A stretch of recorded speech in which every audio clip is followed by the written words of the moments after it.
with the first speaker, Louisa Vinton, resident representative with the UNDP Turkey. I would like to invite Louisa Vinton on the stage.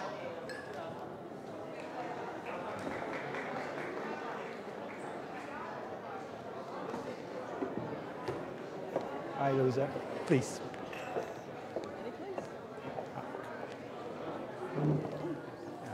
You can just use the microphone if you like, sitting or standing, anything there.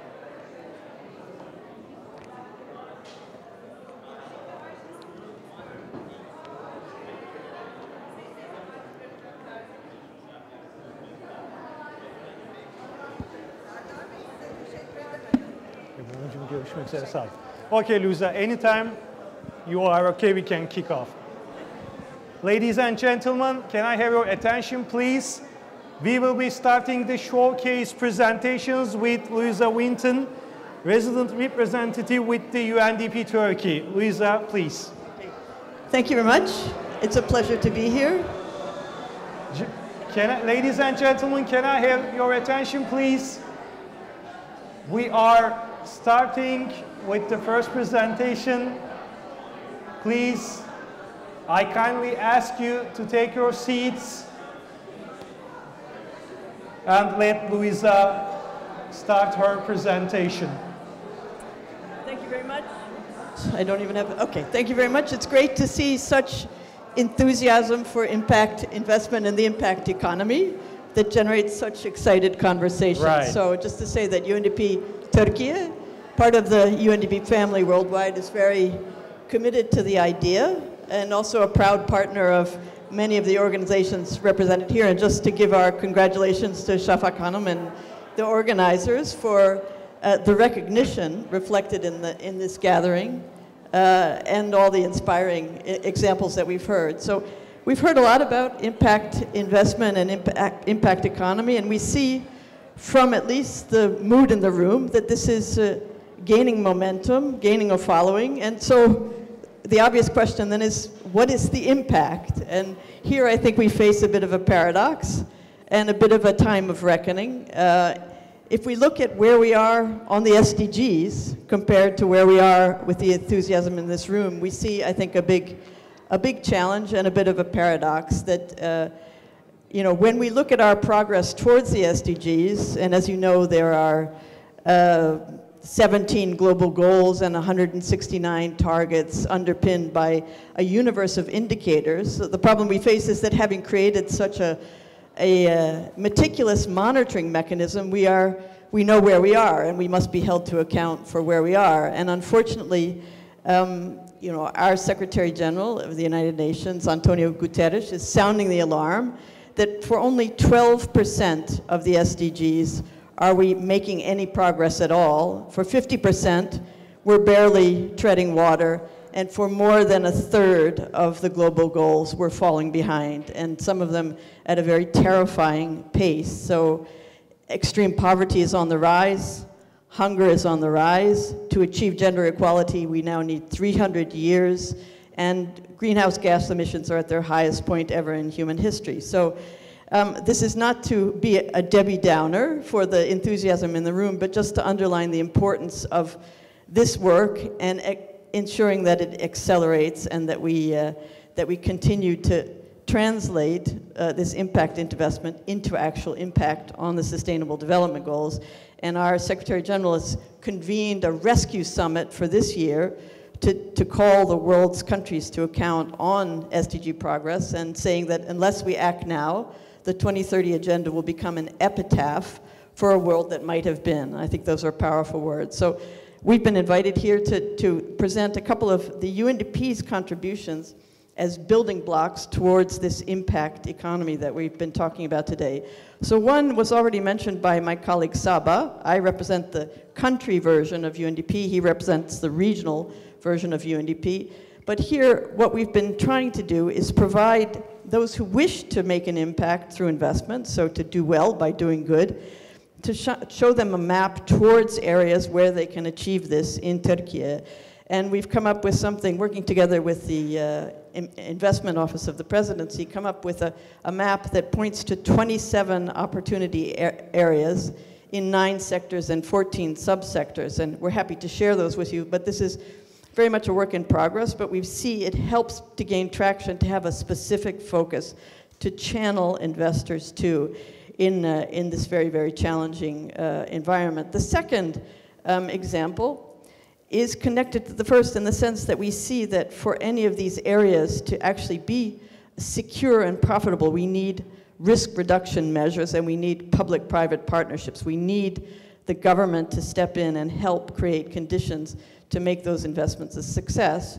And here we wanted to point to our work together with the Ministry of Industry and Technology in creating a network of model factories which are built out of the recognition that Türkiye is falling behind the world in productivity rather than gaining pace. So the idea is to create a hands-on center where companies can come and receive direct advice and counseling and sort of reassemble their assembly lines in a controlled environment.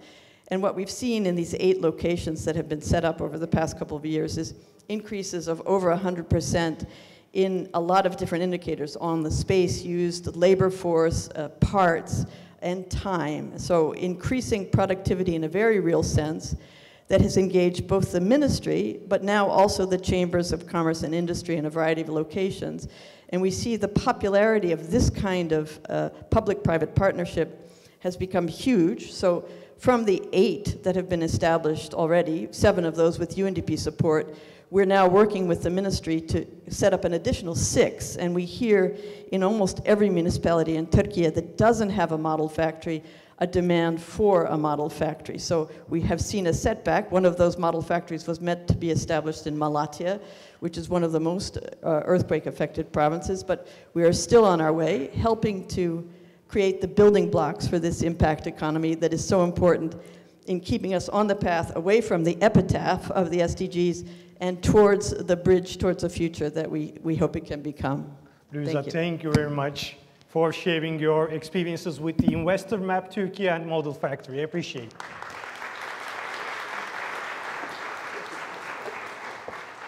And our next guest is the General Manager of Founder One, Ali Şahin. Ali Bey.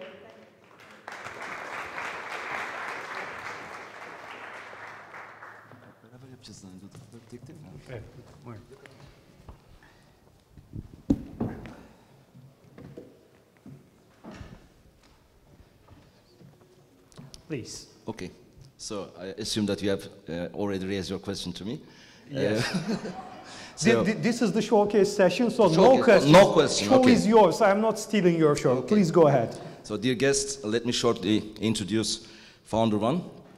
Founder One is a next generation impact investment fund that supports early stage, technology-focused impact entrepreneurs.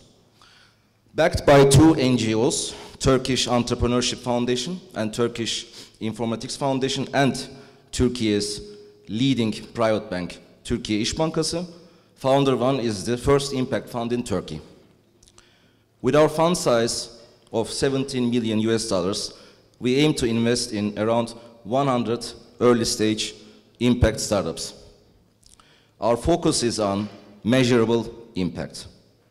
We carefully select companies with a strong mission and a clear plan to create positive change.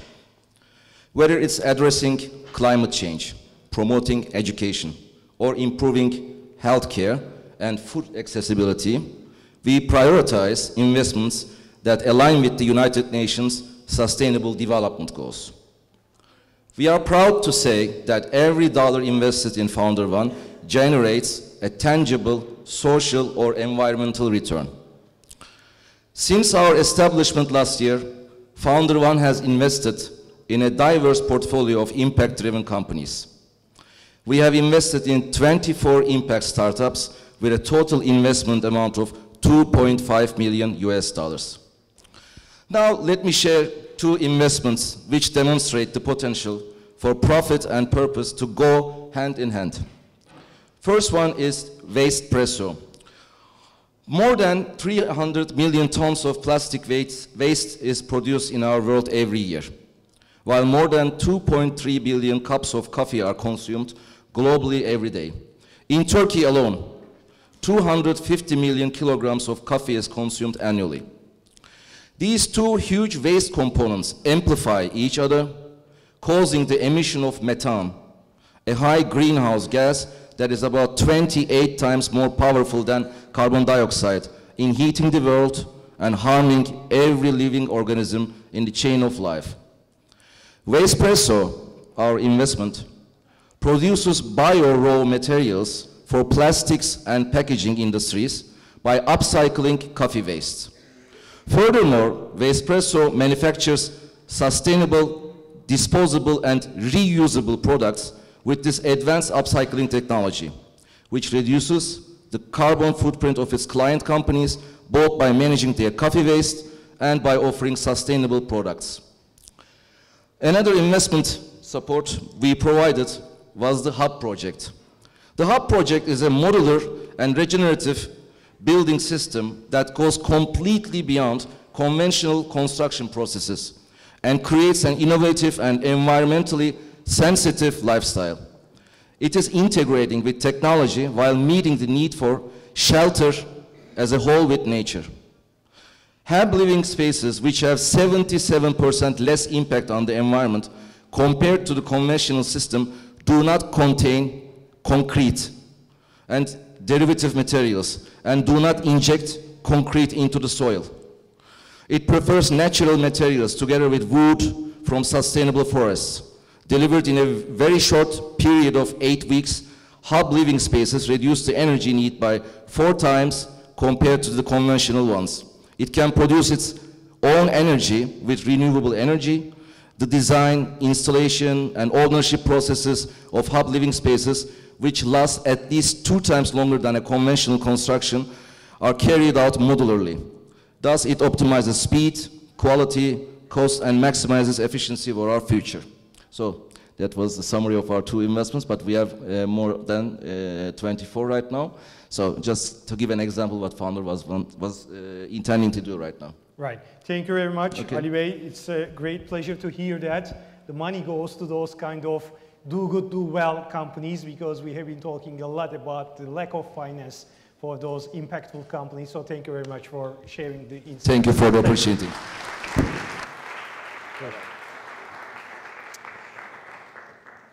Our next guest is Can Atacık, a member of the executive committee with the Etkiyap. So Can Bey. Good to see you again. See you again. So please take the mic and share us some of good It feels a case bit lonely studies here. on the impact investment. It feels a bit lonely here, so I got closer to you. Just very quickly, my name looks like Can Attack, and I used to work at the World Bank, and my name tag used to say World Bank Can Attack. Now it says, now it says Impact Investor Enthusiast Can Attack, and people are like, really? So it's very nice to be here, and as Şafak So Hanım we was should saying, leave more space if you are going to attack. it's your decision. Okay.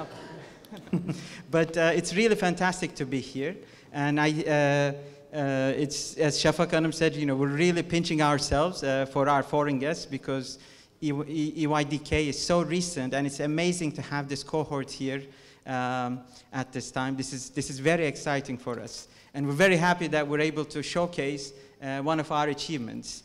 I'm proud to be here as a member of Etkiyap's executive board to present you Turkey's first social impact bond. And in fact, this is its first presentation ever, to be honest. Ahmet Bey sometimes steals the stage from us because he's really the outcome funder, the gentleman from the ministry. I think he's not in the room now. But this is really its first public presentation. Very quickly, Etkiyap is Turkey's leading impact investing platform.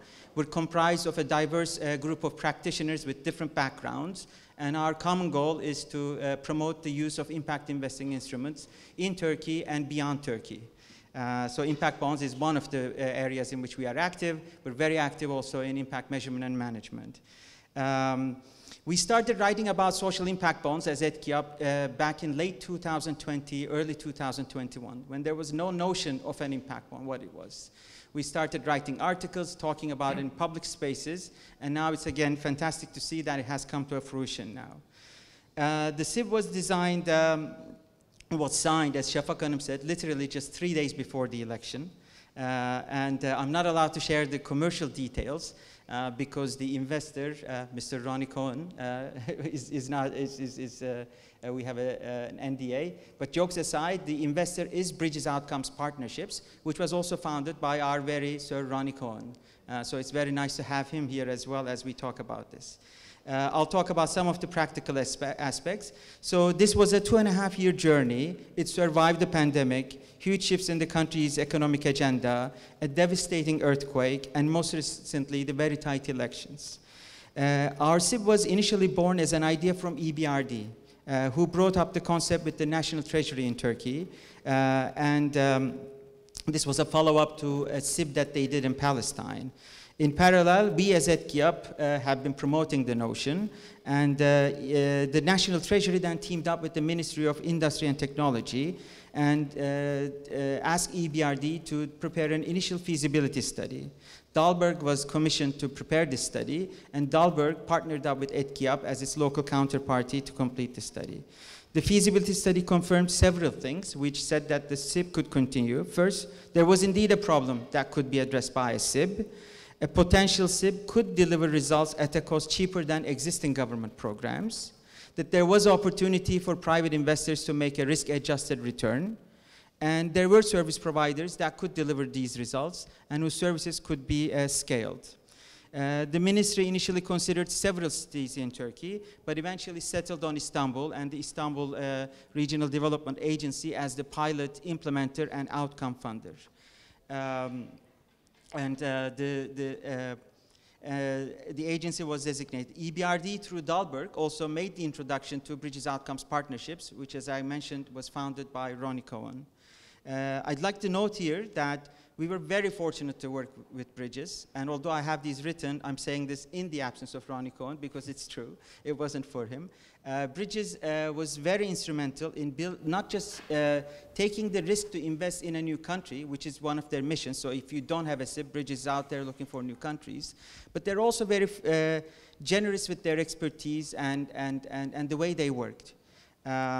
In 2022, July, Bridges became fully involved. EBRD and Dalberg left the stage, and we as Etkiyap remained as advisors to the Regional Development Agency. But in reality, the ministry, ISKA, the Regional Development Agency, Bridges and Etkiyap, acted as just one team. And I think here the key ingredient that allowed for this was trust and fairness. This allowed us to work with one mission, which was to bring Turkey's first SIB into reality.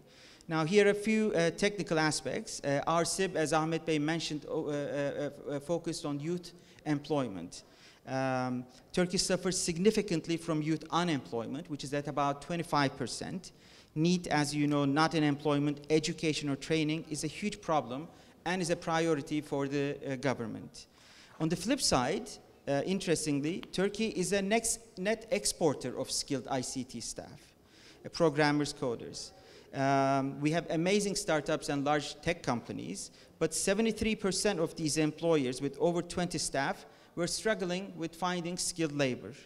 97% of these reported lack of skilled candidates being their primary barrier.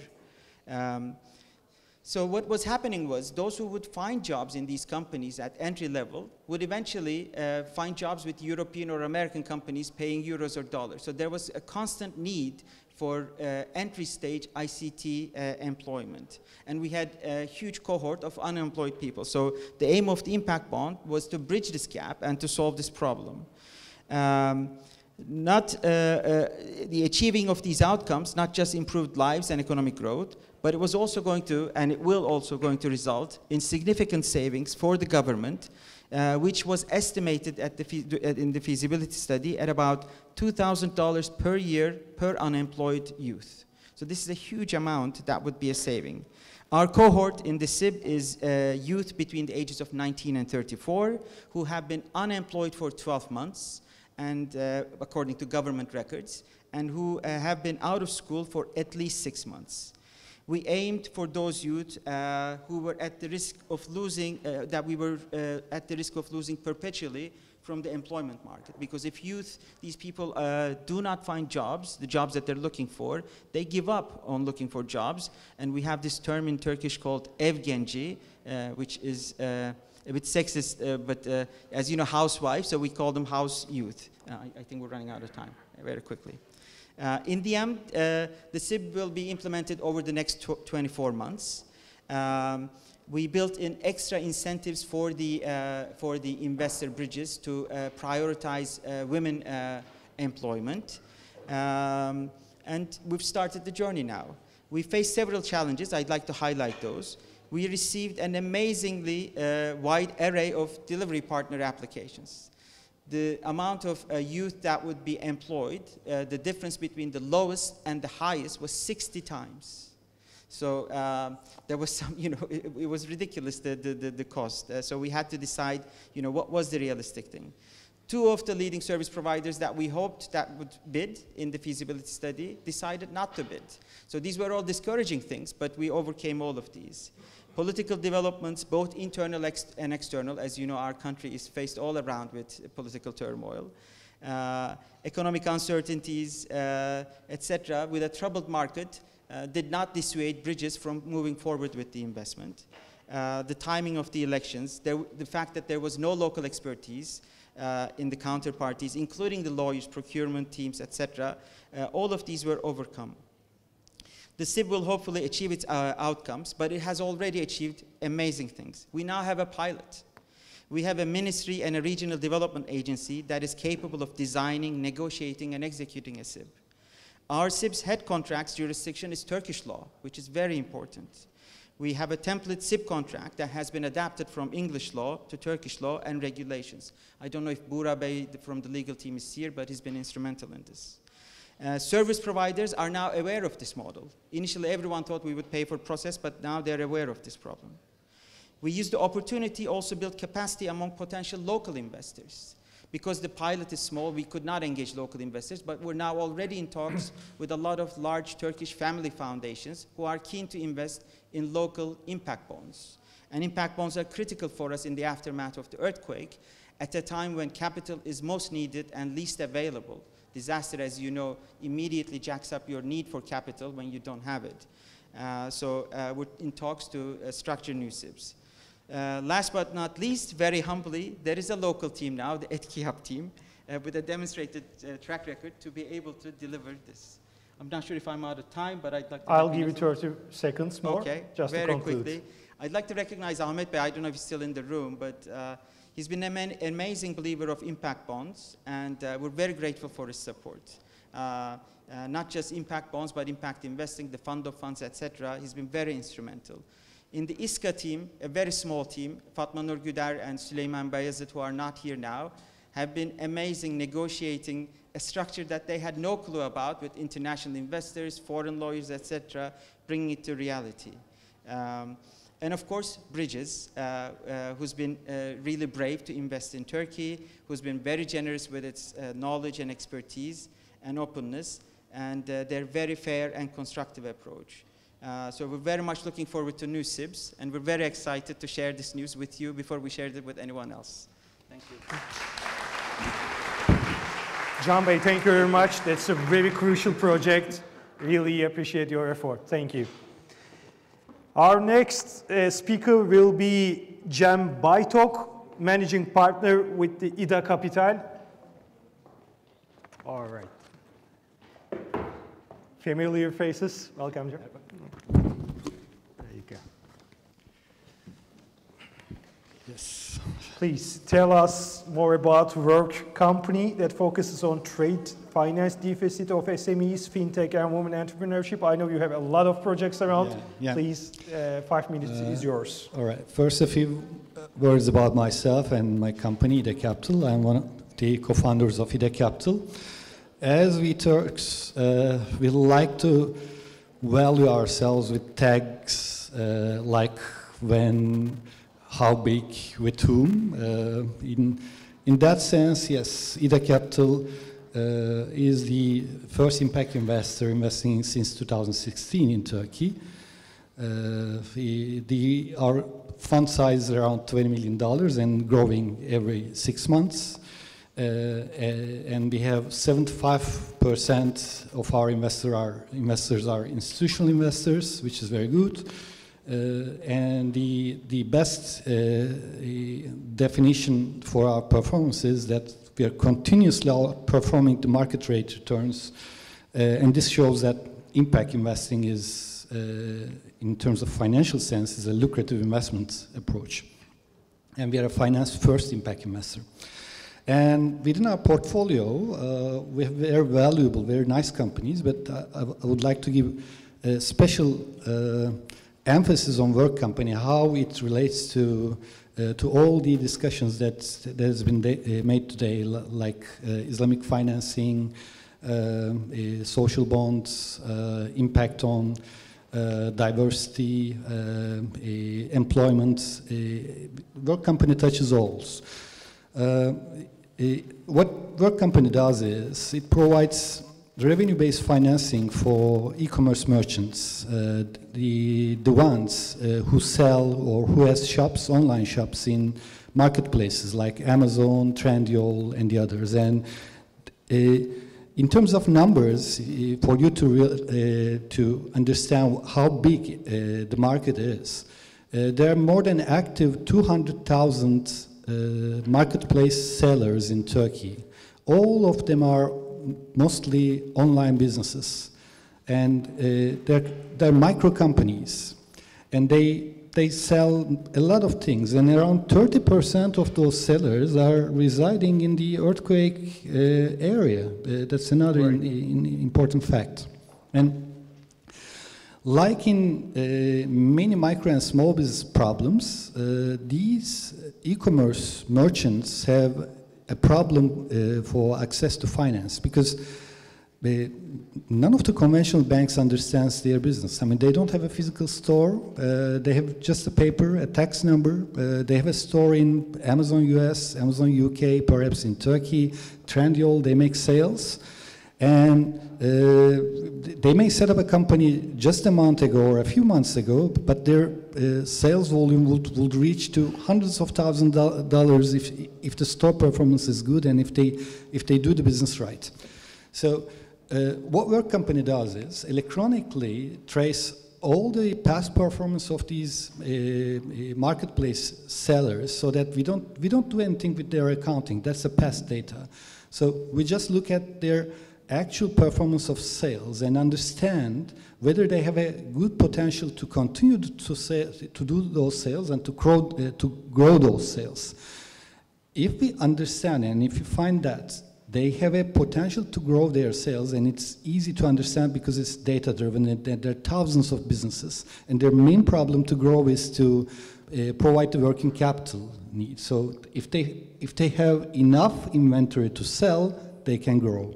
So what work company does is we buy their inventory, we sell those inventory back to them with the deferred payments, and we share the revenue that they make from the sales. So in Sharia compliant terms, it's a murabaha transaction. Mm-hmm. So in fintech operation, it's a digital operation. In financing world, it's an alternative financing. In development world, it's a micro and small business financing. And also, it's also cross-border financing, because those merchants might be selling in UK, US, Canada as well. So work company has started its operation about two and a half years ago, but the whole model, whole technology, whole concept has been developed over the few years. And the first transactions started a few months ago. We've reached more than 100 customers right now, and we'll be reaching around 400 customers towards the end of the year. And the volume is phenomenal. The year-on-year target is $25 million. And work company is providing that financing to those small businesses. And another interesting information, 50% of our customers are women-owned businesses, not like anything you can see in Turkey. And also, around 20% of our customers are from the earthquake region. And another data, after the earthquake, we're closely following and watching what's going on in the electronic markets. The best sellers in Turkey were from the earthquake region after the earthquake. Wow. And then we have models to continue to support financing to them. What we do is we provide small financing, small inventory partnerships, starting as small as 50,000 TL. It's about $2,000 or $3,000. It may go even up to $300,000 or $400,000 per company. And every 2 months, this is experience, they're doubling their sales. So our volume is growing. Another interesting data, the retention rate or the churn rate is more than 50%. Everyone is continuing to grow. So we're happy with the results, and this is going to be a new unicorn within a few years. In terms of financial investor perspective, this is a super investment. In terms of impact, we'll be reaching over 5,000 small and micro businesses, and in a way we will be affecting nearly 50,000 people's lives, and we'll be creating a huge economy, and also we'll be specifically touching and helping the businesses which are less competitive in the conventional arena. So in this sense, our company is a good or perhaps the best financially sound business plus an impact creating business. And the last word, our company's Islamic financing adaptability, the business's Islamic financing adaptability gave us to create a new financing line for the work company. So we started to work with a participation bank from Turkey, and within the 4th quarter of this year, work company will be issuing a social sukuk product. So it will be the impactful sukuk product in Turkey, issued by a startup around $2.5 million, and it's going to be another landmark success when we do that. Right. Cem, thank you very much. It's a very diverse, very powerful project. Thank you for sharing the details. Our next speaker is Ayşe Sabuncu, co-founder of Impact Hub Istanbul.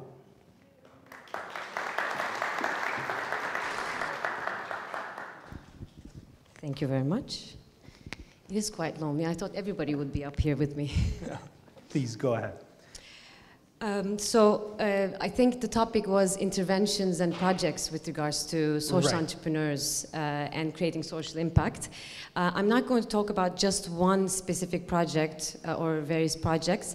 I saw the representatives when I looked at the event calendar, and I realized that majority of the GSG members, I already knew this, but after looking at the representatives, it was more clear that there aren't that many representatives that represent impact startups or ecosystem enablers with regard to social entrepreneurs. So I thought, why don't I just share some observations with regards to our ecosystem and share some of our examples as well. Please. Just to introduce myself, I'm co-founder of Impact Hub Istanbul.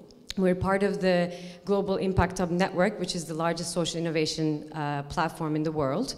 Since 2016, we have been operational in Turkey, and we basically focus on two things. One is creating the right environment for social entrepreneurs to flourish and grow, and the second is helping bring together diverse stakeholders so that they can focus on systemic issues together so that these issues can be solved in a more robust way.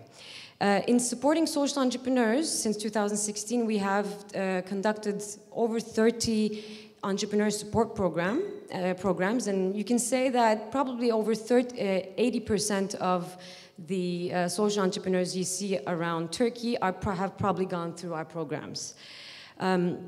And so I would like to talk about some of our observations based on our 7 years of experience. I mentioned that the Turkish social enterprise ecosystem has gone through its nascency and is in its growth stage right now. The most recent research conducted by the the Turkish Social Entrepreneurship Network, which along with the European Social Enterprise Monitor, says that median age for Turkish social enterprises is 7. However, when you look at the breakdown of the stages of the social enterprises, majority of them, 75% even, come from seed stage, slightly post-seed stage, and also the ones who have just come out to the market, which is quite contradictory because it tells you that the pipeline and our ecosystem is growing. Majority of there's a big group of social enterprises coming into our ecosystem, but at the same time, if you think about the age of 7, it's quite old actually for a social enterprise that's trying to tackle a bunch of social problems locally. We can interpret this by saying these 2 data points talks about our ecosystem's problems, where there's a gap of seed stage or early stage social enterprises and growth stage social enterprises. The problem is there is a big support, especially for seed stage social enterprises locally, award programs, grants, various different funding opportunities that's need-based. But when they get this funding, they can come up to their bearings, they can create their products and services, come out to the market. But when it comes to generating steady cash flow, then they start having problems. And we see a lot of support or assistance, let's say, for growth stage social enterprises as well. They can grow internationally and scale, but the problem exists in the gap between seed stage and growth stage. I think the UNDP report calls this the death valley. Some other reports call it the pioneer gap. I think the big need in our ecosystem is in this gap. And what I would like to highlight is 2 potential solutions for this based on our experience, because we see this with a lot of our entrepreneurs that come into our programs as well. One is the need of various different support models targeting these social entrepreneurs. And what I mean by this is they need to figure out how to generate steady cash flow. So in order to do that, financing cannot be the only solution. Some social enterprises are not directly fit for potentially venture capital funding or loans. So there are other opportunities that we realized.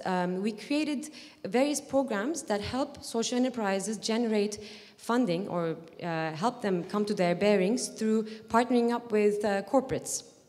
And basically what we try to do is we try to matchmake based on the needs of corporates and based on the offerings of social enterprises, so that when they strike a deal with one private sector entity, they can generate more cash flow and they can come to their bearings, and potentially they can be candidates for more investment opportunities afterwards. We created 2 programs on this. Partner Up Istanbul, funded by the Istanbul Development Agency in partnership with Koç University Social Impact Forum, and Vehbi Koç Foundation is one of them. And the other one is Accelerate 2030, which is the world's largest acceleration program, actually. And both of them, we got a massive amounts of interest from private sector entities because they want to understand our world.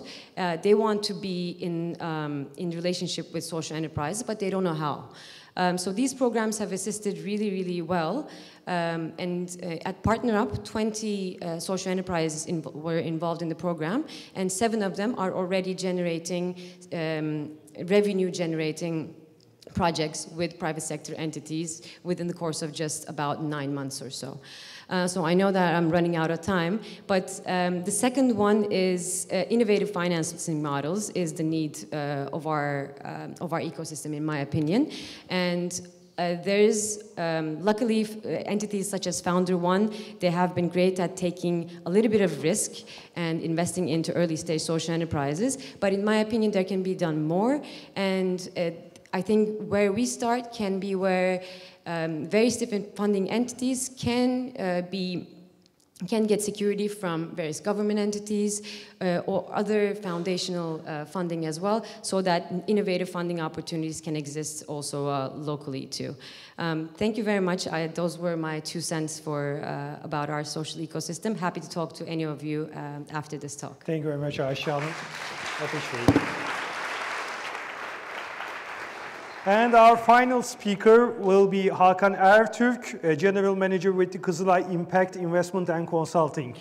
Hakan Bey.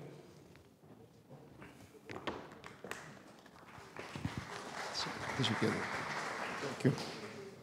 Thank you very much. First of all, I want to thank to all institutions, organizations, the people who contributed to the realization of this event. And also I am happy to speak in front of your esteemed guests. Today, I will talk about what Kızılay Impact Investment do and what plans we have in the future to support impact investment ecosystem.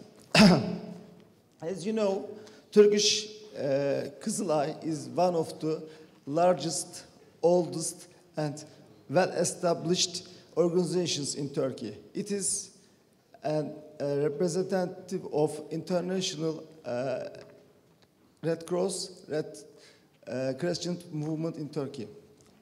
The main purpose of Turkish Kızılay is to protect human life, improve health, provide emergency services, engage in humanitarian activities, and increase the welfare of society. For this purpose, Kızılay carry out many activities. Just 1 hour ago, I get a great news from one of my friends, League of Entrepreneurs. She needed the help from me.